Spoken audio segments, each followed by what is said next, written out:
Assalamualaikum warahmatullahi wabarakatuh. Begitu banyak dan juga beragam soal mitos di Indonesia. Bahkan beberapa di antaranya pernah diangkat ke layar lebar dan menunjukkan bahwa Indonesia ini kaya akan budaya dan juga tradisi, terutama akan hal-hal yang bersifat klinik. Meski demikian, seiring berkembangnya zaman, ada beberapa kisah mitos rakyat yang kini mulai dilupakan. Salah satunya adalah mitos soal hantu engklek-engklek yang konon katanya merupakan hantu pemangsa mayat. Misteri soal keberadaan hantu engklek dahulunya sangat terkenal dan juga populer hampir di seluruh daratan tanah Jawa. Namun, kini bahkan hampir tak terdengar lagi. Seperti apakah kisahnya? Simak video ini dan selamat datang di channel Ilham Lihu.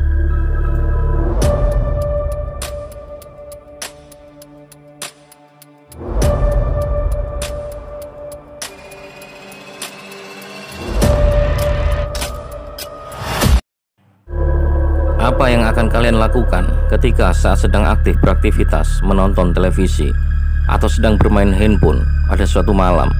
Tiba-tiba kalian mendengar suara asing yang berbunyi.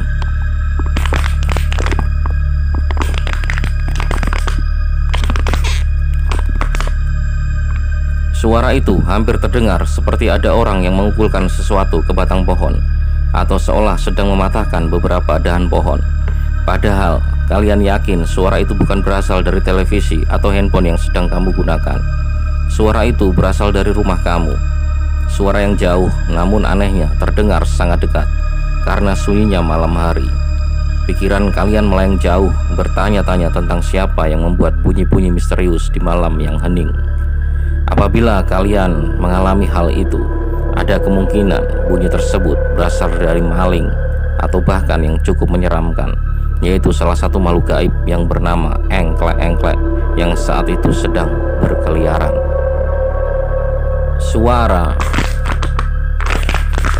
yang menyeruak di hening sepinya malam dipercaya masyarakat Jawa sebagai tanda pasti bahwa makhluk ini sudah dekat, kata beberapa masyarakat Jawa di daerah pedesaan.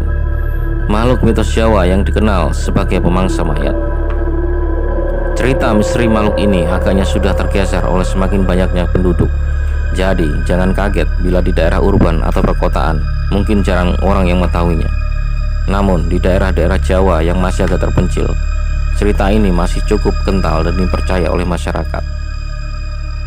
Hantu engklek-engklek atau kerap dipanggil setan engklek karena tanda kedatangan dari setan engklek mengeluarkan suara krek atau srek-srek.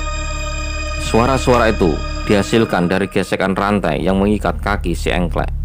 Kedatangannya biasanya ditandai dengan bau aroma yang tidak sedap.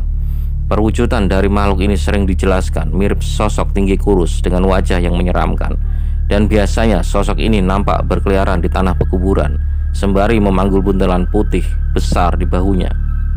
Menurut kepercayaan masyarakat, buntelan besar itu merupakan buntelan pocong yang diambil dari kuburan untuk kemudian dimangsa oleh hantu engklek-engklek ini. Konon katanya makhluk ini merupakan gambaran dari iblis, yaitu iblis tukang siksa jenazah yang ditolak dari bumi. Iblis itu diikat oleh rantai sebagai bentuk belenggu dari raja iblis yang memerintahnya. Hantu engklek sering dikaitkan dengan hantu pemangsa jenazah. Ia juga sering disebut-sebut sebagai dalang utama dari kejadian-kejadian hilangnya jenazah dari kuburan. Beberapa dari kasus tersebut biasanya terdapat sebuah lubang besar dari kuburan, seperti ada seseorang yang menggali kuburan itu. Itulah penyebabnya dahulu banyak warga yang menjaga sambil memberikan doa di kuburan yang baru selama 1 minggu atau bahkan bisa sebulan lamanya. Orang-orang tua juga banyak bercerita bahwa bila ada masyarakat yang meninggal di malam-malam tertentu, maka warga akan memberlakukan jam jaga malam sekitar pekuburan untuk menjaga hantu engklek-engklek tidak datang untuk mengambil mayat itu untuk dimangsa. Menurut ceritanya, ketika setan engklek berhasil menyantap sebuah jenazah, ia akan berkeliling di seluruh kampung terdekat. Entah mitosnya untuk apa. Ada yang beranggapan bahwa sosok itu hanya ingin memamerkan soal kekejamannya.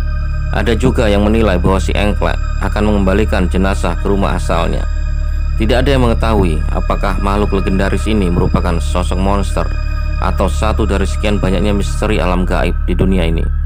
Bahkan ada pula yang berpendapat bahwa sebenarnya makhluk ini merupakan perwujudan dari orang yang mempraktekkan ilmu hitam, dan dengan ilmu hitam itu kemudian mengharuskan pemiliknya untuk berubah menjadi sosok makhluk engklek-engklek yang pastinya menyeramkan.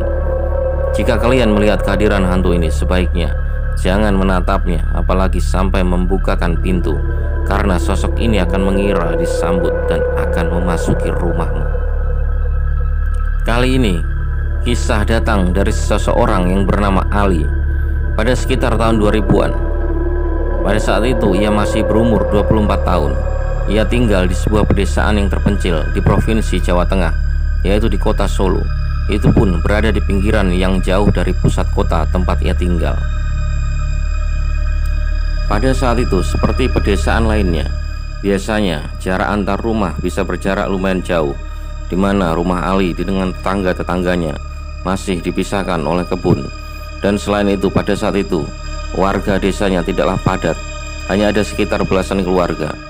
Jadi bisa dibayangkan betapa sepinya kampung itu ketika malam hari tiba. Ali adalah pemilik bengkel motor yang ia rintis sejak lulus SMK. Bengkelnya tidak jauh dari rumah. Biasanya ia berangkat dan pulang bekerja menggunakan sepeda. Ia berangkat dari rumah biasanya pukul 8 pagi dan pulang ke rumah pada jam 8 malam. Sehari-hari setiap pulang ke rumahnya ia mengendarai sepeda di jalanan yang gelap dan juga sepi, karena memang orang yang berada di kampung hanya keluar ke masjid atau mungkin ke warung saja. Sebagai bayangan, rumah Ali berada di barisan belakang kampung, yang di depan rumahnya hanyalah jalan setapak kecil yang menghubungkan antara rumah tetangga samping kanan kiri, dan belakang rumah merupakan kebun salak di antara rumah warga yang lain. Yang cukup mengerikan lagi, jika harus pulang ke rumah saat malam hari, ia harus melewati pemakaman umum yang juga tak jauh dari rumahnya. Cerita bermula ketika ia pulang bekerja pada saat itu hari Kamis malam, atau biasa disebut malam Jumat, pada jam yang ia tidak ketahui pasti. Namun kala itu sekitar jam 8 malam, ia mengendarai sepeda tua miliknya seperti biasanya, melewati jalanan gelap dan juga sepi.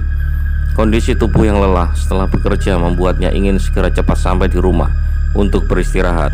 Namun entah kenapa malam itu cukup berkabut dan terasa dingin saat hendak mendekati makam yang setiap hari ia lewati. Sebelum melewati makam itu, ia menjadi ingat bahwa belum lama salah satu tangga sebelah rumahnya meninggal dunia dan dimakamkan di pemakaman itu. Pada saat itu masih ada kepercayaan bahwa orang yang meninggal arwahnya masih bergentayangan selama 40 hari. Perasaannya pun bergidik ngeri. Ia takut kalau nanti bisa saja melihat penampakan saat melewati makam itu. Dan dengan rasa takut ia mengayuh sepedanya melewati makam dan berusaha untuk hanya melihat ke depan.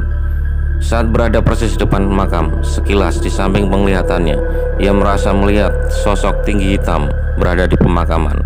Namun ia hanya beranggapan itu hanyalah halusinasi saja. Lagian hal itu tidak benar-benar ia lihat di depan mata, karena memang ia tidak berani melihat ke samping. Mungkin hanya tanaman, ucapnya dalam hati. Ali sangat lega ketika ia sudah sampai di rumah, walaupun masih ada sedikit rasa was-was. Ia pun mengalihkan perhatiannya dan ingin langsung tidur di kamarnya. Ia langsung tidur pulas malam itu. Namun pada jam 1 malam, ia mendengar suara lirih dari kejauhan.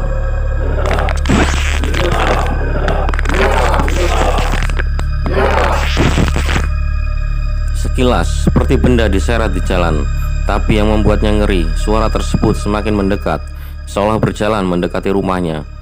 Dengan rasa takut, ia memberanikan diri membuka gorden kamarnya untuk mengintip keluar. Terkejut, setengah mati, badannya kaku, samar-samar ia melihat sosok kurus tinggi membawa sebuah bungkusan di pundaknya. Bentuknya seperti mayat, kakinya terikat dengan rantai. Seketika, bau menyeruak masuk ke dalam hidungnya seperti bau bangkai yang bercampur dengan wangi melati. Ali gemetaran dan juga bertanya-tanya, sosok apakah yang dilihatnya kala itu? Sosok itu memiliki rambut yang panjang, mukanya hancur dan matanya yang lebar tiba-tiba melihat ke arah jendelanya. Kakinya seketika lemas. Ia terduduk dan seketika menutup gorden jendelanya dan segera kembali ke tempat tidur, sembari menutup diri dengan selimut dan berharap tidak terjadi apa-apa. Dan suara tersebut terdengar kian menjauh. Ia masih ketakutan hingga tidak bisa tidur sampai pagi. Karena shock, Ali tidak bekerja di pagi hari itu dan memberitahu pada tetangganya apa yang dilihatnya pada malam hari itu. Dan benar saja, tetangga samping rumahnya juga mengatakan hal yang sama. Ia mendengar suara itu namun tidak berani membukanya. Itu dia kisah seram mengenai hantu engklek-engklek yang cukup terkenal di pedesaan pada zaman dahulu.